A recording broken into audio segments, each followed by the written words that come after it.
station, 1370 WOCA. Ocala.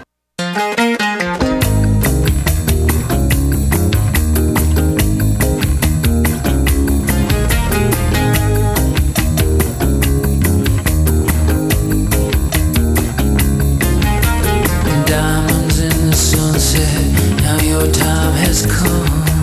All right. Thank you for tuning in. Just 10 minutes after 11 o'clock. And, you know, one of the things I think that we benefit from is when comedians start to talk about different things that are in the news. And they often put they often nail it when there's a commentary that needs to be made and somebody who's a long-winded commentator gets on the air and starts talking about something. It's okay. I mean, it makes the point. But sometimes somebody who's got those skills of a comedian, you know, they make a commentary and they know how to zing it better than a poet, I would think. Jimmy Dore is on the phone. You probably have seen him. He's the host of the Jimmy Dore Show on Pacifica Radio Network. He starred in several Comedy Central specials. Robin and I watched some of them yesterday, actually, in the production room. Yep. He's been on Last Comic Standing. The thing we were watching yesterday was Young Turks. Yes. We saw him on Young Turks. And in fact, as I was watching him, I said, I've seen him before. And he's been on the Jimmy Kimmel Show, The Late Show with Craig Ferguson, who I'm disappointed has decided to call it quits also. Isn't that terrible? All these legends are leaving. Yeah. Well, maybe that'll open up the door for Jimmy Dore. Yeah, he's a new legend. Yeah, he's maybe making his own. You know what? That wouldn't be such a bad idea because this guy, from what I understand, is not only funny but insightful when it comes to the news, the politics of our nation. He has a book. How coincidental. It's called Your Country Is Just Not That Into You. How the media, Wall Street, and both political parties keep on screwing you even after you've moved on. I think it's a brand new book. Jimmy Dore, it's an honor to be able to say you're on our show. Good morning, Jimmy.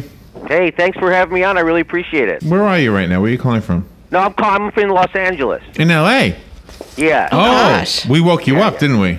Yeah, no problem. I know people always think I'm East Coast, but I have a Chicago accent. I'm originally from Chicago. He heard Joe talking. You heard Joe saying you had a Joe New thought York you were accent. from New York. Yeah. Yes. But you're out in L.A., so that means you were sleeping about 10 minutes ago. That's exactly what it means. No, I was up reading my book. Are you kidding me? Are you reading your own book? Yeah. You're proofreading it again, right? It's full of great information. Like, it's called Your Country's Just Not That Into You. And the reason I say that, it's like for instance, the people who run the country like to pretend we have a choice in politicians. For instance, last time it was Mitt Romney running against Barack Obama, and it was important because if Mitt Romney would have won, we would have got Romney Care. But Barack Obama won, so we got Romney Care. So in other words, we just vote for the person whose name sounds better in the next bill that's going to pass, right? Yes, and that's really what I think. The two parties are proving Ralph Nader right every day. They're very much the same. They're all, people are like, why are the Republicans acting so crazy? It's because the Democrats became Republicans. The Republicans would love to criticize Barack Obama's banking policy, except it's their banking policy. They'd like to criticize his withdrawal from Iraq, but he did it on George Bush's timetable. Oh, man. So what I'm saying is they're all very much the same. So And especially either the corporations who run America, like for instance, they're saying the economy isn't picking up because corporations don't have confidence in our economy. And I'm like, yeah, but they're sitting on $5 trillion. And if $5 trillion doesn't give you confidence, I'd try dance lessons. I know you're on a national stage, but on Florida's, if you were in Florida, just talking about Florida politics, we have a former governor who was Republican who became a Democrat. Yep. Who is now picking on the current governor who is a Republican, whose eyes are really, really wide when he doesn't really want to answer a question. And he looks like, do you remember? And Governor Scott looks like, if you want to know who he looks like, there was a movie out with a naked blue guy. What was that movie with the naked blue guy? Oh gosh, I can't remember. Very popular movie. Anyway, he looks like the naked blue guy, except he's not. Avatar.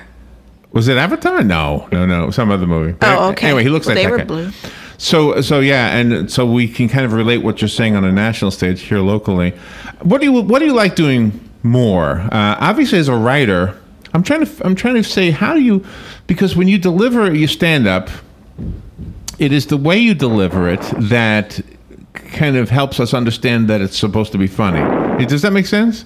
Yes, I know exactly. A lot of people, they say 60% of your communication is nonverbal. So when you're doing stand-up, like, the way I'll say something is what makes it funny. They say comedians don't say funny things, they say things funny. And there's a lot to that. That's kind of what you're talking about. So yeah, when I'm doing my stand-up, it's more like me being funny in my bones. And when you read the book, it's more funny on the page, and the words are funny. And I'll give you an example, but there's a lot of good advice in here. Like people, like right now, Rupert Murdoch is trying to buy Time Warner, right? Right. So people are like, well, how does that affect me? Well, I'll give you an example. Let's say your government wanted to invade an oil-rich country, and that wasn't a threat to us. So they have to concoct a story. So who's going to sell that story to you? Bingo, let's get the guy who owns all the media in the United States, England, and Australia. Hey, turns out those are the three countries that wanted to invade Iraq. Son of a gun. So now you're sitting at home, your house is underwater, your kid's got a crappy school, and you don't have any health care, and your government says they don't have any money to help you because $2 trillion is sitting in a hole called Iraq. That's how it affects you. Oh, wow. And Jon Stewart said he wanted to buy CNN if Rupert Murdoch buys... what's he going to buy now? What was he going to buy? Time Warner. Time Warner, right. Yes. Rupert Murdoch, first of all, the media is owned by five guys, and I know that's true because I had it explained to me when I was on mushrooms. And, and Rupert Murdoch... I wasn't sure if that was the name of a show or not. The guy owns everything. He even bought the Dow Jones, which I didn't even know you could do that. I didn't either. Yes, he bought the Dow Jones. I just picture him sitting in his office on a dolphin skin chair, stroking a Persian cat with a diamond collar. And then he pushes a button that burns a barrel of oil just for kicks. Oh no! And little mini me sitting next to him, right? That's right. Well, we got you a little bit late, so that means we have to take a break like too soon into it. I didn't really want to do this, but I have to. No problem. Jimmy Dore is our guest, and we'll be right back. His book is funny. It's insightful. It's called Your Very. Country is Just Not That Into You. A lot of our listeners probably have already figured that out, but you've articulated it in a way that I think humor sometimes sells a message a lot better than anything else. Mm-hmm. All right, so we'll take a little break and be right back with Jimmy Dore. The weather is brought to you by myfwc.com. Safe boating is no accident. A blend of sun and clouds today with a couple of thunderstorms around this afternoon and evening. The high 88 to 92. Partly cloudy overnight, low 72 to 76. Clouds and sun tomorrow with a couple of thunderstorms around during the afternoon and evening hours. High 88 to 92. For Sunday, partly sunny with an afternoon thunderstorm. High 90 to 94. From the Florida Weather Center, I'm meteorologist Joe Lundberg. Here's what you may have missed on the John Tesh Radio Show. On which day are we most likely to have a tension headache? If you guess Monday, well, you're right on. If you want to get noticed, just smile more often. People, it turns out, spot others whose teeth they're showing when they smile twice as fast as those who have closed mouths. And they don't want to go where you want to go. They don't want to do what you like to do. If that sounds familiar, focus on your other friends. Intelligence for your life on the John Tesh Radio Show. Don't miss this stuff. Don't get caught without your daily source of senior deals. Pick up your copy of the Senior Voice newspaper. It's your source for schedule and events tailored to seniors, with information you need, like a list of free events in the area. We even have Tom's Picks, a free referral for people who are looking for a company to do work for them. Tom's Picks will refer the company to you that fits your needs. And all we ask in return is that you tell them where you heard about them. For more information, call Tom's Picks, 352-804-1223. And pick up your copy of the Senior's Voice at most any business up and down the 200 corridor. Now read Ocala Downtown Newspaper online. On this episode of What Not to Do, brought to you by Mike Scott Plumbing. If water runs through it, we do it. Okay, easy. All right, set her down. Over there. Easy. What are you doing? Oh, honey, you're home early. Nothing. Really? Because it looks to me like you've torn up the entire yard with this giant tractor. Not all of it. There is a small section over there I didn't That's get. not even funny. Why are you tearing up my yard? Well, the sprinkler head broke. So you thought it was a good idea to fix it with a huge tractor? Well, not at first, but then when I tried to fix it, I hit the main line. Thought it would be a good idea thought if... all of this was a good idea? Here's an idea. Why don't you just call Mike Scott Plumbing? It's that easy. In fact, let me help you out with that. 237-2888. But it's the weekend. I know. They don't charge extra for nights, weekends, or holidays. Remember the commercials? If water runs through it, they do it. And they're already on their way. So get this monstrosity out of my yard. On next week's episode of What Not to Do. A crane? Really? All right, 19 minutes after 11 o'clock. Thank you for tuning in this Friday. Hope you're doing well. On the West Coast out in California, Jimmy Dore is on the phone, and he's, you probably know him, he's the host of the Jimmy Dore Show, and of course he's been on a lot of other shows. Stand-up comic, comedy writer, and an author. His book is called Your Country Is Just Not That Into You. Jimmy, I was thinking during the break, because we said this kind of in the intro, that if Craig Ferguson is leaving, or any of these guys, you could have your own show. You don't have to take over somebody else's show. But when a stand-up comic becomes the host of a show, like with Letterman, he was a stand-up comic for a little while, wasn't he? That's correct. When you have to deliver that monologue at the beginning, which you don't have to, I guess that's just the formula that we've come to know in America, but there's often this fine line between the politics of the day and putting yourself into the camp of one party or the other. I think Jay Leno did a pretty good job of kind of playing both games, and I think you're doing that also. So what is your thought on that?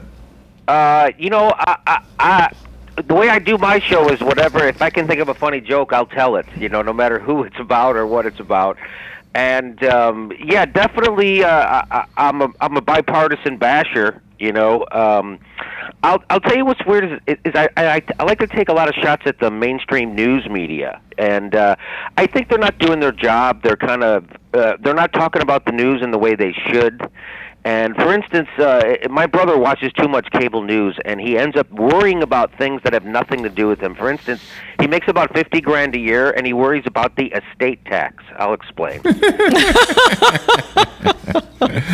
That's too funny. One day I'm at his house, and out of nowhere he says, "Hey, we have to get rid of that estate tax." And I'm like, "What is that?" He said, "That's if you die and you have millions of dollars, the government just takes half of it." I'm like, "That sounds horrible, Danny. Let me know when that becomes a problem." But until then, maybe you should turn off your AM radio and get invited to your own life. Oh, that's too funny. I'm sure the estate tax is horrible, but I'm pretty sure estates don't have two cars that don't work on the front lawn. Okay? Yeah. So that's kind of like what I like to take shots at the news media. I like to talk about how we've been screwed over by the corporations who run our government now, and Wall Street. And it's funny, when the economy crashed, people got angry at teachers and immigrants, which I thought was funny, right? Do you remember in Wisconsin they were trying to cut back on teachers' pay and stuff? And I just thought that was weird. And my brother's angry at the teachers. He's like, "Yeah, the teachers have all the money." I'm like, "Yeah, they're so sneaky, but they still drive junky cars just to throw us off." Oh yeah. Well, we have this problem all the time, and you know what it is? It's because they're used as pawns by the people who want to manipulate you, the voter. Yes, exactly right. Even Barack Obama was angry at the teachers, right? He said teachers' pay should be tied to their performance, even though it's not their performance really, right? It's the 40 little maniacs sitting in front of them, right? Their parents wake them up at the crack of dawn, fill them with a bowl full of sugar and a fistful of Ritalin, and they spin them around 10 times and put them on a school bus. "Hey, teach my kid math." You can't even teach your kid to shut up on an airplane. I say we tie Barack Obama's pay to his performance.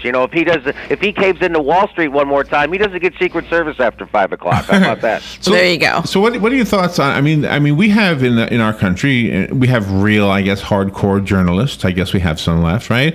Right. Our Bookwald has died, so we don't have him anymore. But but we've had, and then we have the softcore guys like Matt Lauer. I guess you consider him a softcore, but I don't think that we'd want him to be a heavy hitter. Sometimes I guess he asks a zinger of a question, but usually you can see the political leaning in some of these guys. But I'll give you an example. What I'm talking about when I talk about the media, like mainstream media. I was watching Brian Williams.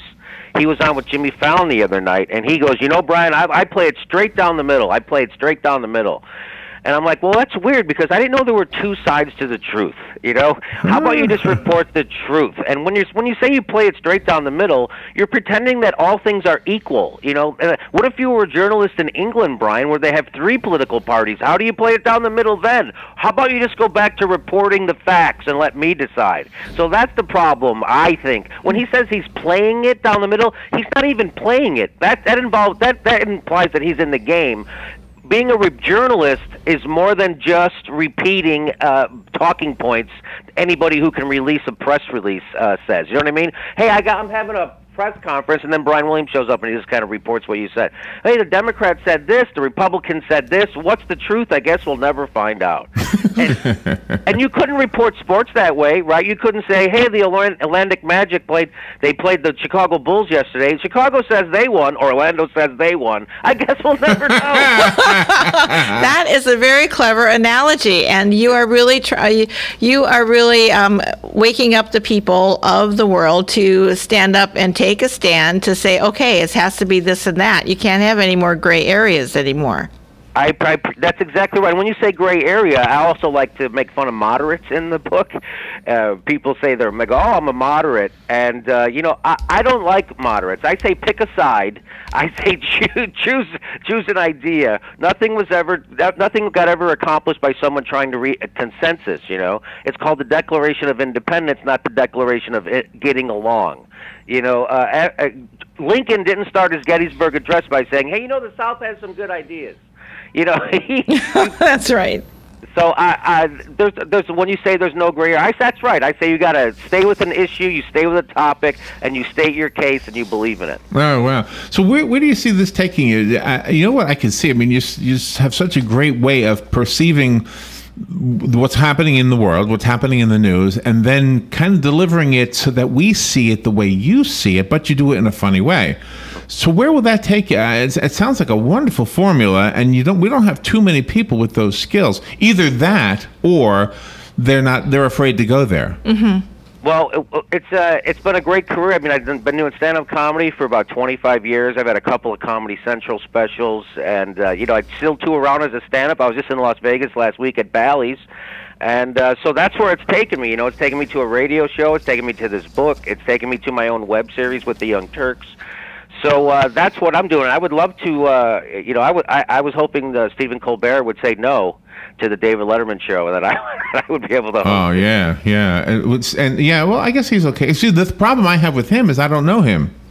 Oh, you don't know Stephen Colbert? Well, he's been playing a character. No, that's what I mean. I know the guy. I mean, I know the face, but I don't feel like we've ever really seen the guy, right? I mean, when he takes over the show, he can't be that character. No, I don't think so. No, I think he has to be himself, right? That would be like what was the guy? Max Headroom. It would be like Max Headroom being the host. Yeah, that would be. Yeah, so I don't know. He's a very talented cat, so I look forward to whatever he comes up with. Do you have any thoughts on the first woman that might be in the White House? Do you have any thoughts on Sarah Palin or Hillary Clinton specifically? God bless the Clintons. I can't wait to dust off those Monica Lewinsky jokes. I can't. What's funny? The people. What's wrong with in the book I talk about what's wrong with the Democrats and what's wrong with the Republicans, and I say what's wrong with the Democrats is the Democrats think that there's a time and a place for compromise, and that time happens to be every day of their lives. And the Republicans, their problem, they like to say they have a branding problem, right? And I'm like, you don't have a branding problem. It's not like you have the world's best candy bar and you named it Cancer. Yeah. Oh, no. Yeah, that's right. Well, there was a candy bar called AIDS, though. Don't forget. Yeah. Don't forget. You attach photos and sketches to your writings in the book, which I find very comical and also thought-provoking on the serious end of the spectrum. I think you do a great job visually and with your written material. Oh, well, thank you very much. There was a great artist who was attached to the book. His name is Don Quixote, and if you watched TV news, you'll see a lot of his illustrations. And he's a fan of my show, my radio show, and so he started doing some illustrations for me, and we got him in the book, and I'm really excited about it. I'm really happy about it, and they look fantastic. The book is really wonderful. I feel like I haven't been fair to the book and been more excited about talking to you, Jimmy. Let me give the copy I have away. I only have a minute. So Your Country is Just Not That Into You. I have a copy of it. It's written by Jimmy Dore. You can have the copy that Jimmy sent us. The rest of us have to go buy it. And how do we do that? And do you have a website? Oh, yes, JimmyDoreComedy.com. And you spell my last name, D-O-R-E. So if you go to JimmyDoreComedy.com, you can get my CD there, you get the new book there, you can listen to my podcast there, all kinds of stuff happening at JimmyDoreComedy.com. And you can get the book everywhere. It's an iBook. You can get it at Amazon.com. So wherever books are sold, you can get Your Country Is Just Not That Into You. All right. Good morning. You've got the book. Who's this? Hey, this is Charles. Charles, it'll be waiting for you, okay? That's what I am. Thank you. Thank you. Jimmy, what an honor. Thank you so much for being on our show today. It's my pleasure. Hey, this is one of my favorite interviews on the phone I've ever done. You guys actually have a sense of humor. Yay! And you're a great American. We appreciate that, too. Thank you, Jimmy. All right, take care. Bye-bye, you guys. Fox News Radio, I'm Lillian Wu. The U.S. Secretary of State in Cairo trying to cobble out a ceasefire for Gaza. Meeting with the head of the UN and Egypt's foreign minister, pushing for a ceasefire that would last a week and possibly start as soon as this weekend. The Israeli Security Cabinet is also meeting, considering a possible ceasefire to stop fighting that's killed more than 800 Palestinians and 32 Israeli soldiers. Fox Radio's Kimberly Adams. Hamas says it won't agree to a ceasefire unless it includes an easing of the joint Israeli-Egyptian blockade of Gaza.